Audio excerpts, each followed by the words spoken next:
Hey, and welcome back to my channel. We are outside today, yes, with this little one here, and a bug just bit me, my goodness.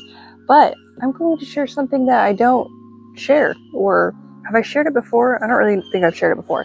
I took on the task of doing or starting a small outside garden. So this is not a garden, okay? This is a small, they're in individual pots. This is not a large scale gardening thing, but I wanted to start it because I just thought it would be fun to see how easy or hard it would be. So I do inside plants. If you are new here, this is a place where I talk about my house plants and do DIYs.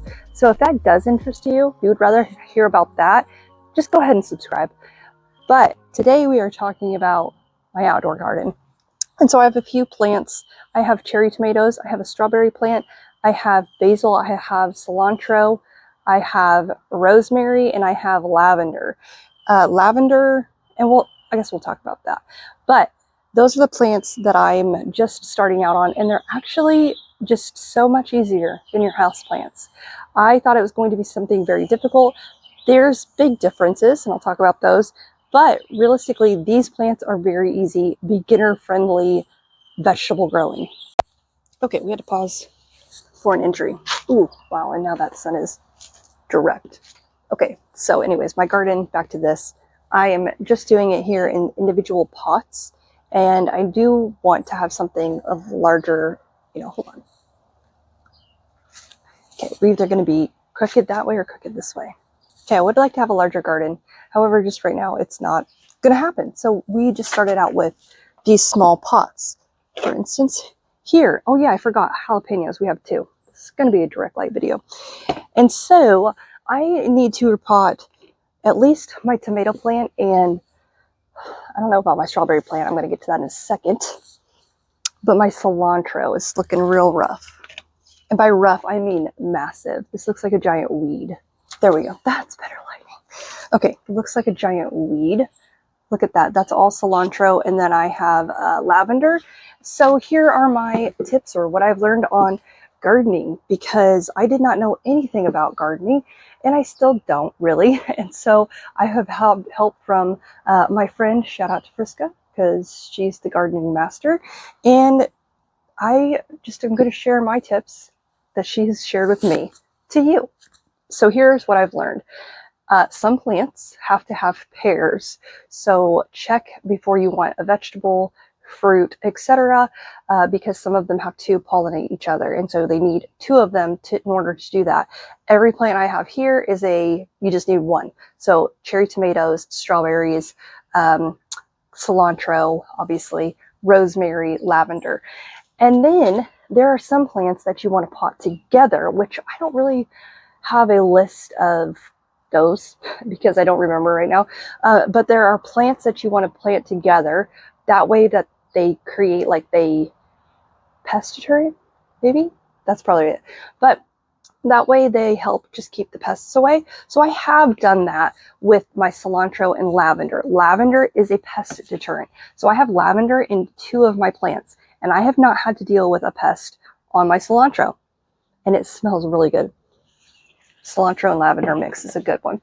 But I have not planted anything with my strawberry plant. This is it. And it has aphids like all over it. It is the only plant of mine that has aphids out here. This is my rosemary little herb. I think that they're just a natural pest deterrent. I believe she told me to pop that up with my strawberry plant.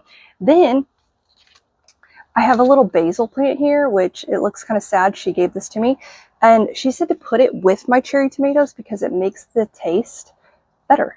And then I have my cherry tomato plant. Look at this. This is so massive, and it needs a trellis. And it does have this plant in it, which I need to look up this plant. I have my little notes. But see this little variegated plant right there, maybe? Look how pretty that is. That is a natural pest deterrent as well. And so it is called, nasturtium. nasturtium. I don't know. It is that right there. Okay, or not. Right there. Right there. Maybe. Okay, anyways. But my tomato plant already has tomatoes on it. Cherries, tomatoes. I don't know if I could. You see, yeah, you see them right there. Look how cute they are. So it's growing very well, and it's very fast, easy to grow. Now, the one thing that I learned about tomatoes, fruits, vegetables, whatever, specifically tomatoes and strawberries, okay, I'll speak to, because this is still up in the air for me. Hold on, we got to change the light. But I had no idea that the flower of a fruit or vegetable was the actual, like, where the vegetable came out of, or the fruit. So that was new to me. Did not know that. So I saw my strawberry plant blooming a lot, and then she was like, oh yeah, you're gonna have a strawberry soon. So I just thought that meant that the plant was happy and that it would come off of a vine somewhere else. But no, that is the strawberry plant. So very interesting. Same thing with the tomatoes. So the tomato plant, like I have blooms right here, that is where the tomatoes will come from. She also said that if you see a bloom on a tomato, because they don't have the plants or pests or bugs per se to actually pollinate these, to just tickle them. That's a very weird thing, and I don't know, but that's what I do. So anyways, this is that, and you can see another bloom down here is coming off of that same vine right here. So anyways, that's what we're going to do. I'm going to currently plant this one up for sure, put it on a trellis, which I have haphazardly made out of some old trim right here. And I am just going to stick it in here like this, and then use my macrame hanger, because that's what everybody, a lot of places online, just a simple trellis.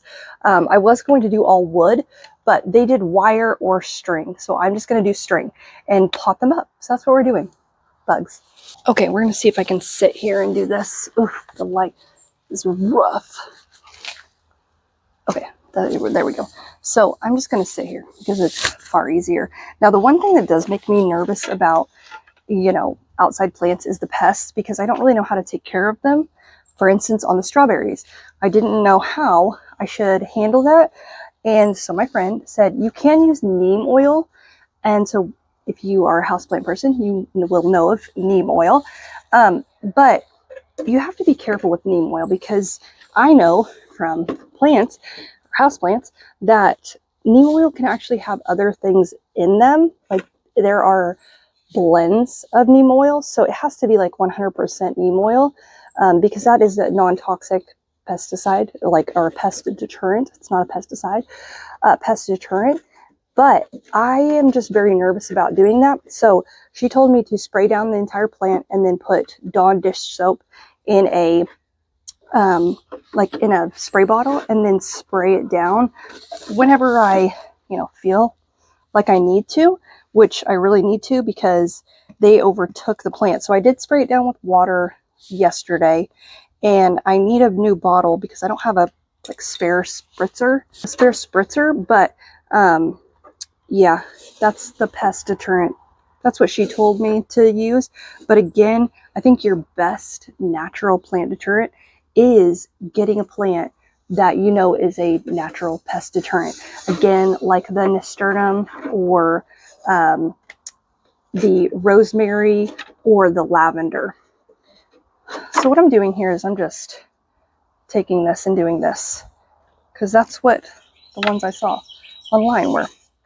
Nothing special at all, just something for them to climb up on and make it to where they have a little bit of stability.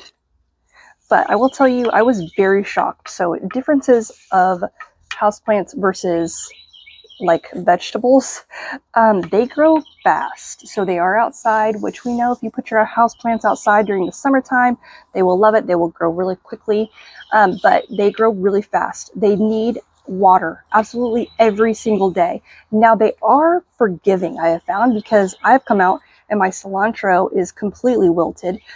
It bounces back, and so that's good news, because I definitely am not used to watering something so often. My houseplants, you don't water them that often, and so that is one thing that is definitely different. Definitely different that in the fact that you could pot this up into a really large pot, and I think it would be totally okay. She pots hers up into a big, like, not cylinder, but like a big pot. And I thought, you can't do that, because in houseplant world, you don't do that, or you're going to cause root rot. You're just going to be overwatering the plant, etc. Here, doesn't matter. They will grow basically to the pot size and very quickly. And so I have found that that doesn't really matter. You can just plant it in whatever kind of sized pot you want. Just know that if you plant it in a smaller one, which I did to be more manageable, you will have to pot it up very quickly. So those are the main differences that I've found with, vegetables versus houseplants, and the obvious one being they grow fruit. Now, your houseplants will grow flowers, and some will grow fruit. Maybe all of them grow fruit. I know a Monstera has fruit. I've seen somebody purchase those before, but obviously that's one of the main differences. So I just have my trellis here, and again, this is like very makeshift. I think it will be just fine. I'm going to pot it into a gallon pot because that's all I have. I don't have any large pots that I can do this, like pop this plant up into and not have to pot it again in a week. But we're just going to go with it, and it'll be great. I'm just using peat moss, which is also against my houseplant rules. You don't do that. That's also different soil. You don't worry about overwatering your plants because you need a lot of water. So this is my cherry tomato plant, and these are just called Sweet 100 Cherry. So there's also different types I have learned of, like tomatoes and plants like that. I don't even know how to describe them because I really don't know, but ones that will grow like a short bush, and then ones that will vine all the way up and like continuously grow. So mine is the one that continuously grows. And so I'm really nervous that I'm going to touch a bug because there are lots of bugs. And again, don't have to deal with that. So look at this guy. The roots are good. They're going through the bottom. I'm going to take my pot over here, plant him up, making sure that his back is to the over here. And by the way, I got these in like little 4-inch pots from the garden, or from the nursery, a couple weeks ago, back in February, actually, I'm sorry. So a couple months ago. And they have just, again, taken off. So enjoy the vegetable growing, even though I'm just not really 100% sure what I'm doing here. So I'm trying to, I know you can't see that, but I'm going to tie this back also to the actual trellis that I just made. And I'm going to tell you what, we'll probably be potting this guy up in a short minute. Look at this. So this is my little trellis one. This is it. A little trellis guy. Look at that. And I'm going to tie it to the trellis, but I also need to plant my basil up. So again, there are some crazy things that you can do to make your, I guess, vegetables taste better. So basil is one of them. She said to add it to your tomato plants for a better taste. Thought that was fascinating. So I'm just plugging him in there. And then I'm going to fill the rest up with peat moss, which is something I never thought I would say. Me using peat moss. Trying not to bury these guys as well, but it might happen.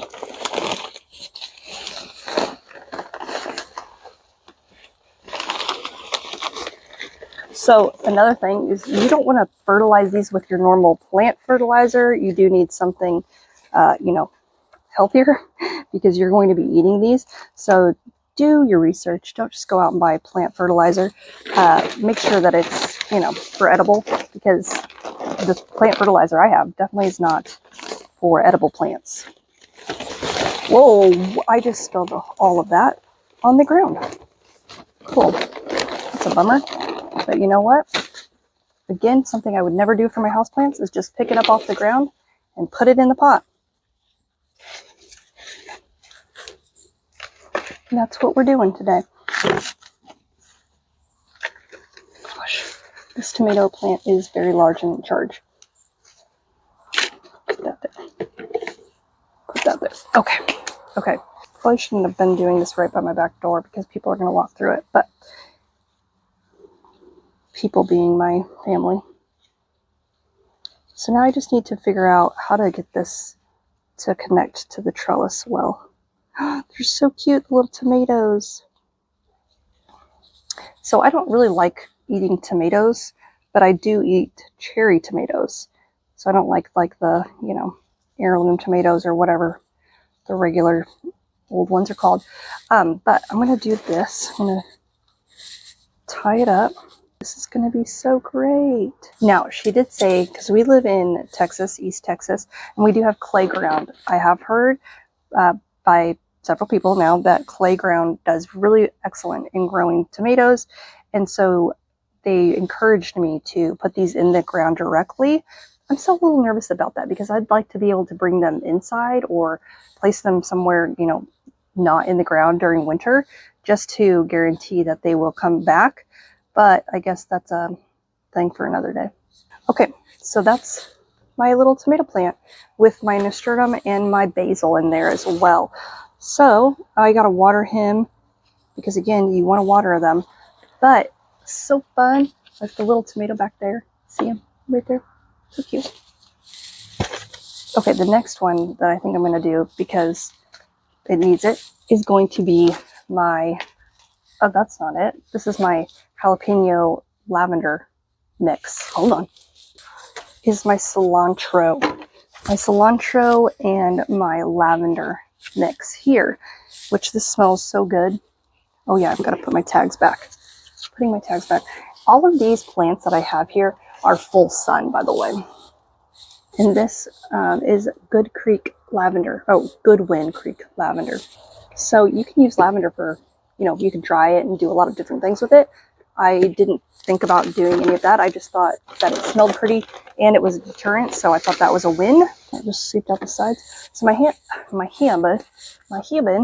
husband actually uses cilantro almost daily, I feel like. And I did at one point have a setup in my kitchen where I hung cilantro and basil from our window, but it obviously was in a very small pot and it could not keep up. Gosh, bug could not keep up with the demand, so we went for a big one this time. And I'm probably not gonna have enough soil. This smells so good, this combination. You just want it to smell good in your backyard. Do cilantro and lavender. Okay, so I don't have any, more soil, so it's gonna have to wait. I need more soil for this, and then I need to figure out my strawberry plant with the rosemary. But I will show you maybe. Oh, my strawberry plant. I just watered it. I can't tell. There are no aphids on it right now. You can't see anything, but they are a little white, obviously. If you know houseplants, you know them.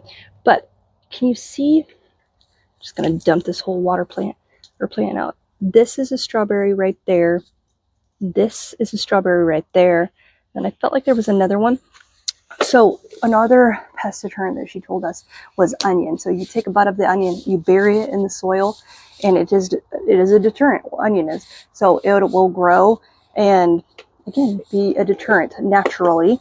And so I think it is a good idea if you're going to start a garden to just try some natural pesticides, you know, pest deterrents. I just saw this. This is like a legit strawberry right there. So cute. To look into some of those more natural pest deterrents. That way it saves you some heartache when you got some bugs on them. But she says that it does really well in her garden. And she's got a very large garden. She's got squash and all sorts of vegetables. So that is my little mini garden vlog. I'll do a little turnaround and you can see everything. So this is really where everything sits. Tomato, cilantro, jalapeno, strawberry, basil, rosemary. So that was it. And then on to my next adventure, which is gardening. These are 2 rose bushes, but we'll talk about, or trees. We'll talk about that another day though. And this is my horrendous wood pile. Okay, so that was it. So if you enjoyed this video, make sure to subscribe and we will see you next time.